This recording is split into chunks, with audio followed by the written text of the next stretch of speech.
We've just come from paying our respects to firefighter Jason Arno. I'm here with Fire Commissioner William Renaldo, Police Commissioner Joseph Gramaglia, our Deputy Fire Commissioners, Deputy Police Commissioners. We wanted to pay our respect to our fallen hero, firefighter Jason Arno. We wanted to show our love and support for his wife, his mother, the entire family, to let them know that they are supported, and we will be here to support them, not just these next 2 difficult days, but for the long haul.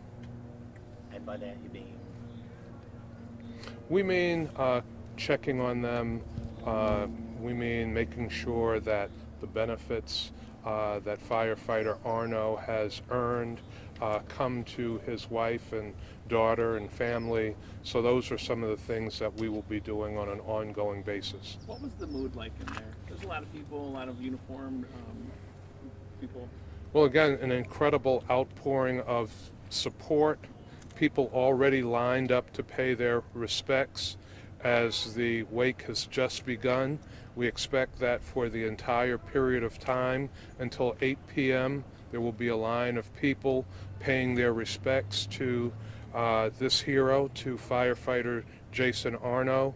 The family was all there supporting each other, greeting us as we came in.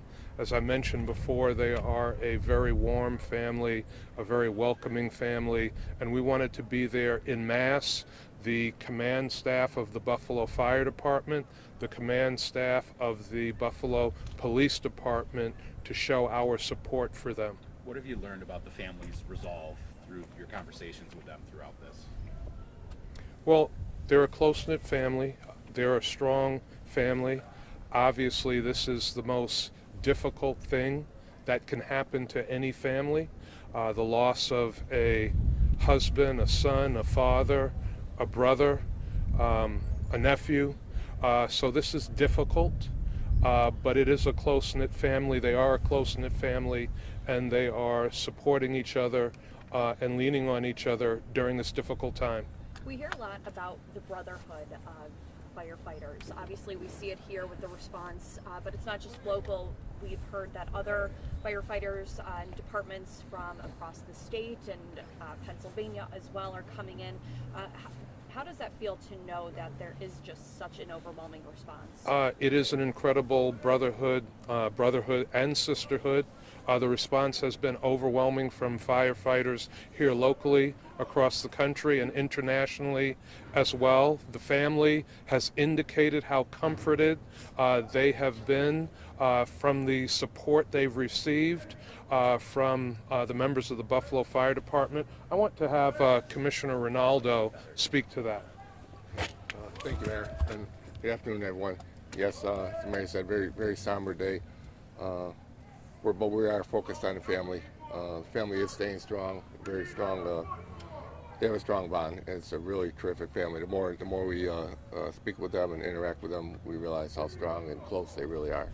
So, how do you feel about the turnout from firefighters? The turnout's amazing. I mean, the support that we're getting, not just from the public, of course, the public, some corporate sponsors. The support has been really overwhelming. But as you alluded to, the fire service is a brotherhood and a sisterhood, and it crosses all lines, internationally, nationally, and we've enjoyed a lot of support from around the country, and like I said, internationally as well. So, yeah, I mean, you could travel anywhere in this country and abroad, and walk into any fire station, and we all talk the same language, and we all support each other. If they wish, are there some of your associate commissioners as well that would like to address that? Of course. Deputy Commissioners, you want to address that? The brotherhood and sisterhood of firefighters and the fire service? Yes, just as the Commissioner was speaking on it, anywhere you go, anywhere in the country, anywhere, you're always invited into a firehouse for a cup of coffee, and they treat you like family. So, and we intend to do the same with anyone coming in. We are a brotherhood and sisterhood. As you stood there and you You've probably watched other arrivals too. We saw a busload unload down here, and more than a dozen guys from the city of Troy got off. They won't be the last. Correct. Can you speak to me about what you feel when you see those guys? It's comforting. It's comforting for us to know that we have the support of our fellow firefighters nationwide. I've taken classes all across the country, and I've gotten calls from members either offering their condolences or saying that they would actually be here to support us. So it is it's welcome. Sorry, excuse me. How have your rank and file come together at this time to support one another throughout this? Commissioner? Yeah, thank you. Everyone, all of our firefighters lean on each other in situations like this. Last time we did have a situation like was back in 2009, and it all comes back. All the feelings come flooding back. But the department as a whole has come together. We have learned to lean on each other, during times like this. And yes. What have you learned about Jason Arno through this time? Well, I learned every day I learn a little bit more about him. He's a scholar athlete. We know that much. So he brought that warrior ethos to the fire department, and and all the passion that comes with that. He's committed. Like I said before, his life could have took a lot of different paths, but he committed himself to public service, and we're thankful to that. And Jason is the type of person that this department is looking for. He's almost like a prototype firefighter. Those are people we want to attract because they make this department stronger. Commissioner Gramaglia, could you speak a little bit about why it was important for you to be here today in your department to continue to support the fire department? I mean, first and foremost, we are one family. We're a city family. Police and fire have a tremendous bond. We rely on one another. Our officers have been in situations, car accidents, injured, and who's the first to respond? The fire department. Likewise, fire department, they may have some issues. We're the first to respond to them, so we all come together. We are going to support them just as they support us. We are going to do everything in our power to make sure that firefighter Arno and his family are supported throughout this funeral. And tomorrow we're going to do our best to make sure that he has a proper send-off, and we're going to do our best to make the family proud. It's just a few. Oh, thank you.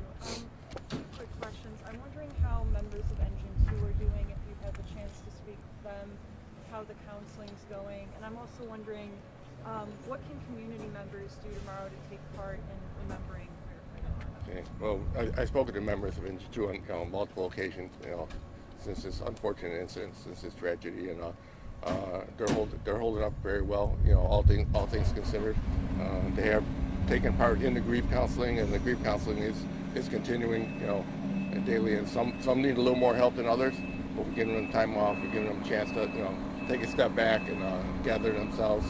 And believe it or not, most of them just want to get back to work. I mean, that's the way they plan on. That's their tribute to Jason. Is just getting back to work and carrying on the work that he was doing for the city. Yeah, Commissioner Gramaglia, I just wonder, it was just a few short months ago we were here for Mr. Salter's funeral. The months and year that Buffalo has been through, to have to be back here again today, what's that emotion like for you? We've been to this funeral home in particular for several funerals related to our first responders, firefighters, and police officers, and it's a difficult job. Both of these jobs are very difficult. They're very stressful, and they do wear on you. We've done a lot to try to work on mental health and wellness. You can see if you look through here, there's dogs all over the parking lot and inside the funeral home, and it's comforting. So, we're working very hard to bring wellness to our officers, but we also have to look out for one another. We're out there. We have to lean on one another and make sure that we're all, supported. I was just going to ask you about that. If you could shed a little light on that, the dogs, therapy dogs. Was firefighter Arno a fan of dogs? Well, they were brought for emotional support for the family, for the visitors, and it's just another example of the outpouring of support from the community. Maki? Could you talk about what to expect tomorrow? And as Emily was asking, how can the public support this event? Well, the service is going to be incredibly well attended tomorrow. The church seats 1,200 people. It's going to be filled to capacity.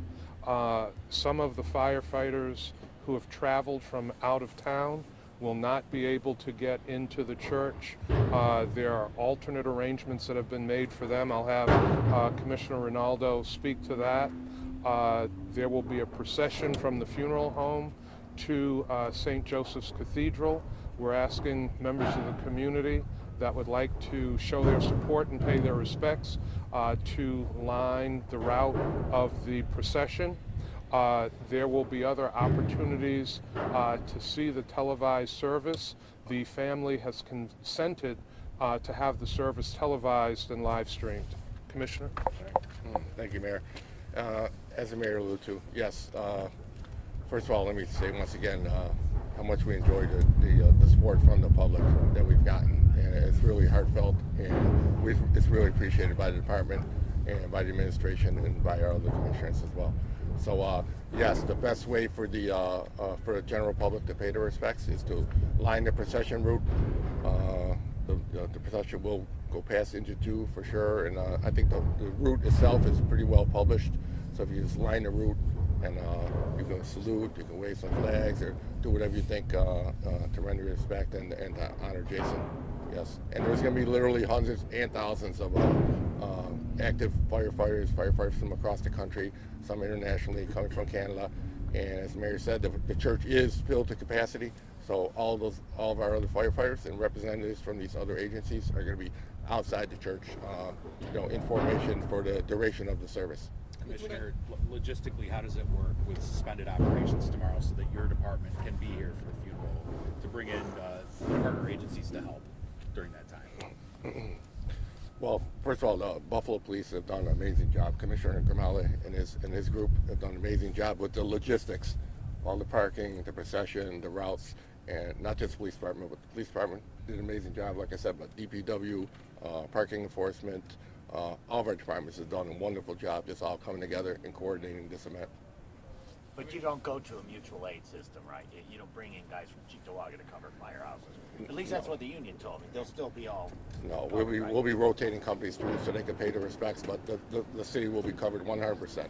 Commissioner, it's been more than 10 years since the last service like this has happened for a firefighter, but I mean certainly I think Commissioner Gramaglia spoke to it a little bit, just the significance, the importance it is for people to come out and show their support and to be out with the first responders and the firefighters on the street, on the processions. But I don't know if you could talk a little bit about just the significance in terms of your conversations with fellow firefighters and just their thoughts and their feedback of the support that they've gotten from the community as a whole during this difficult time as they support a fellow brother.